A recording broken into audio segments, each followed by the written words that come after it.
आप सभी को प्रेज़ द लॉर्ड। एक गांव में रहने वाला एक व्यक्ति काफ़ी विश्वासी रहता है, परमेश्वर के प्रति काफ़ी अधीनता में चलता है, परमेश्वर की आज्ञाओं के विरोध में कुछ भी कार्य नहीं करता, हमेशा परमेश्वर के भय भक्ति में चलने वाला रहता है। वो एक किसान रहता है, उसके पास एक घोड़ा रहता है जिसके द्वारा वो अपने हल को जोतता। तो एक घोड़ा जो रहता है उसको हल में एक साइड बांधता था और परिस्थिति उसकी ख़राब थी, गरीब था, इसलिए उसके पास एक ही घोड़ा था और दूसरे साइड जो है अपने एक जवान बेटे को वो रखकर हल को जोतता था।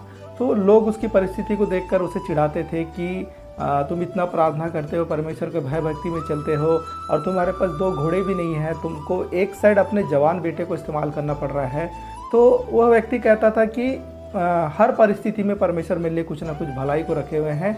आज अगर मेरी परिस्थिति ऐसी है तो परमेश्वर ज़रूर से मेरे लिए कुछ अच्छा सोचे होंगे। ऐसा करके वो परमेश्वर की बड़ाई करता था। उस विपरीत परिस्थिति में उसका जवान बेटे को वो हल में इस्तेमाल कर रहा था, फिर भी वो विपरीत परिस्थिति में भी परमेश्वर के प्रति पॉजिटिव शब्दों को कहता था और परमेश्वर की बड़ाई करता था। लोग देखकर अरे ये कुछ समझता नहीं है, इतना विपरीत परिस्थिति चल रहा है फिर भी ये परमेश्वर का बड़ाई कर रहा है, ऐसा बोल के पागल है सोचकर उसके पास से बात नहीं कर चले जाते थे।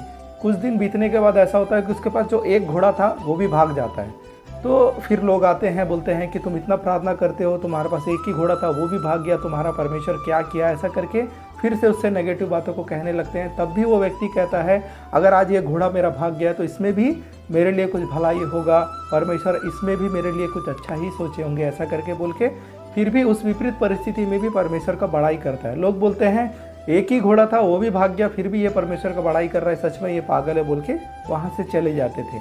अगले दिन ऐसा होता है कि जो एक घोड़ा भाग गया था वो जंगल से एक और घोड़े को साथ में लेकर आ जाते हैं। अब इसके पास दो घोड़े हो जाते हैं। इस बात को देखकर लोग आते हैं, परिस्थिति पॉजिटिव देखकर लोग आते हैं, परमेश्वर का बड़ाई करते उस व्यक्ति से कहते सच में तुम्हारा प्रार्थना फल लेके आया, तुम्हारे पास एक ही घोड़ा था वो जाकर दूसरे घोड़े को भी लेकर आ गया, सच में तुम्हारा प्रार्थना फल लेके आया, परमेश्वर महान, ऐसे करके उस परिस्थिति के हिसाब से उस व्यक्ति से कहते हैं। फिर कुछ दिन बीतता है, उसका जीवन अच्छा चल रहा था, दो घोड़े हो गए थे, अब बच्चे को जवान बेटे को इस्तेमाल नहीं करता था और अच्छा खासा उसका जीवन अब चलने लगा। उसके बाद ऐसा हुआ कि उसका जवान बेटे का पैर टूट गया। पैर टूटने के बाद फिर लोग आते हैं, फिर बोलते हैं कि हम सबके बच्चे लोग अच्छे हैं, तुम्हारे साथ ही हमेशा ऐसा क्यों होता है, तुम हमेशा भय भक्ति में चलते हो, परमेश्वर के साथ अधीनता में चलते हो और तुम्हारे साथ ही ऐसा क्यों होता है, तुम्हारे जवान बेटे का पैर टूट गया, ऐसे करके फिर नेगेटिव बातों को कहने लगते हैं, परमेश्वर के विरोध में बातें वे लोग करते हैं, उससे चिढ़ाते रहते हैं। तब भी वो व्यक्ति कहता है आज अगर मेरे बेटे का पैर टूट गया तो इसमें भी सच में परमेश्वर की मेरे लिए कुछ भलाई होगी। हर विपरीत परिस्थिति में परमेश्वर हमारे लिए भलाई को रखे रहता है, कभी भी परमेश्वर हमारे लिए कुछ भी नुकसान नहीं चाहता और मैं इस बात के लिए भी परमेश्वर का धन्यवाद कहता हूँ। ऐसे बोल के फिर से उन लोगों के सामने वो परमेश्वर का बड़ाई करता है। वे लोग बोलते सच में ये पागल हो गया, ऐसे बोल के चले जाते हैं। कुछ दिन के बाद उस राज्य में युद्ध छिड़ जाता है, सैनिकों की कमी हो जाती है। राजा एक ऑर्डर पारित करता है कि हर घर में जो भी जवान लड़का हो उसे ला लिया जाए सैनिक भर्ती में, क्योंकि युद्ध में सैनिकों की कमी हो रही है करके।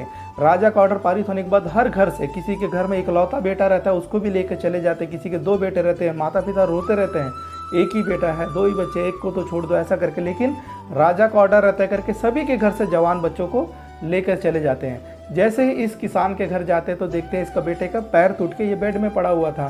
तो बोलते हैं ये क्या युद्ध लड़ेगा, बोले इसको छोड़ देते हैं, बाकी सभी के घर से बच्चों को, जवान लोगों को लेकर चले जाते हैं।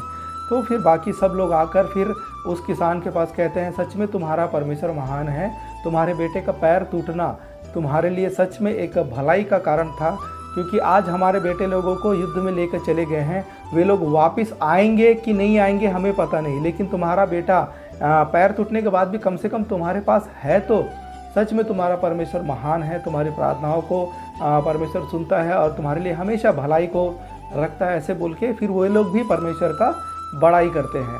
आज इस कहानी के द्वारा मैं आप लोगों से एक बात को कहना चाहूँगा मेरे प्रियो, हो सकता है कि आप निरंतर प्रार्थना में बने हुए हैं और हमेशा परमेश्वर के भय भक्ति में चल रहे हैं, लेकिन आपके जीवन में कुछ विपरीत परिस्थिति आया हो या आता रहा हो, ऐसा हो सकता है।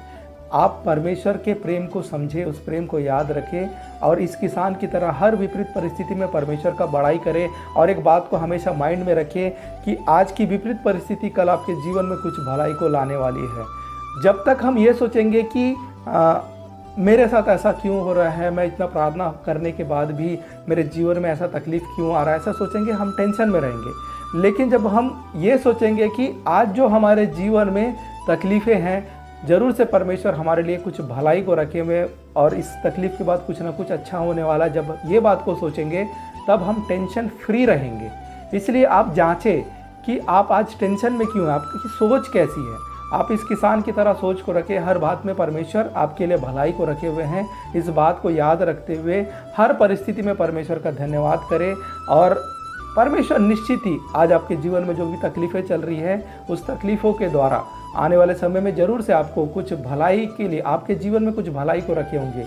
यूसुफ के जीवन में भी निरंतर तकलीफ़ें आती गई, लेकिन वो तकलीफ़ें उसे एक बड़ी आशीष की ओर लेकर गई। वैसे ही आज आपके जीवन में परमेश्वर के प्रति आप ईमानदार बने रहने के बाद भी अगर तकलीफ़ें आ रही हैं, तो निश्चित ही परमेश्वर आपको कुछ आशीष देने जा रहे हैं और आपके जीवन में आने वाली इस विपरीत परिस्थिति के बाद भी परमेश्वर आपके लिए कुछ ना कुछ भलाई को रखे हुए हैं। इस बात को हमेशा अपने माइंड में रखकर परमेश्वर का भय भक्ति में ही चले, नेगेटिव बातों को ना करें।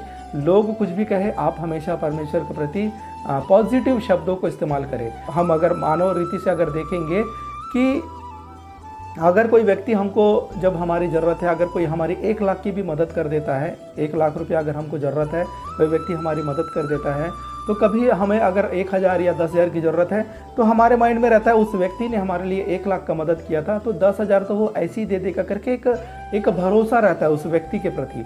वो दे या ना दे बात की बात है, क्योंकि मनुष्य पलट भी सकता है। वैसे ही अगर हम देखेंगे, यहोवा परमेश्वर जिसने हमारे लिए अपने इकलौते पुत्र को ही दे दिया, तो हमारे जीवन से इन सब छोटी समस्याओं को, आपके जीवन से इन सब छोटी समस्याओं को क्यों नहीं दूर करेगा।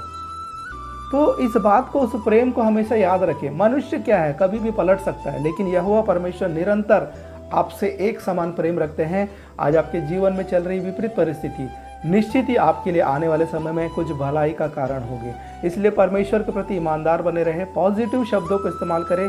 अय्यूब ने भी विपरीत परिस्थिति में नेगेटिव बातों को ना कहकर, पॉजिटिव शब्दों को कहकर बड़ी आशीषों को पाया था। आप भी, आपकी परिस्थिति कैसे भी हो, पॉजिटिव बातों को कहें। परमेश्वर जिसने अपने एक लौते पुत्र को ही आपके लिए, हमारे लिए दे दिया कि हमें कुछ नुकसान ना हो, तो वो आज ये छोटी मोटी समस्याओं को, जो उसके कंट्रोल में है, यहोवा परमेश्वर के कंट्रोल में सारी बातें हैं, तो ये सब परिस्थितियाँ कैसी भी हो, यहोवा परमेश्वर के कंट्रोल में है, तो ये सबको आपके जीवन से तकलीफ़ों को क्यों नहीं दूर करेगा। इस बात को याद रखें, टेंशन फ्री हो जाए, उन बातों को अच्छे सोचे, नेगेटिव ना सोचे कि ऐसा ही क्यों होता है। ये सोचे कि आज जो तकलीफ़ें हैं, ज़रूर से परमेश्वर इसके द्वारा मेरे जीवन में कुछ भलाई को लाने जा रहे हैं और ज़रूर से परमेश्वर आपको आशीष देंगे। Praise the Lord.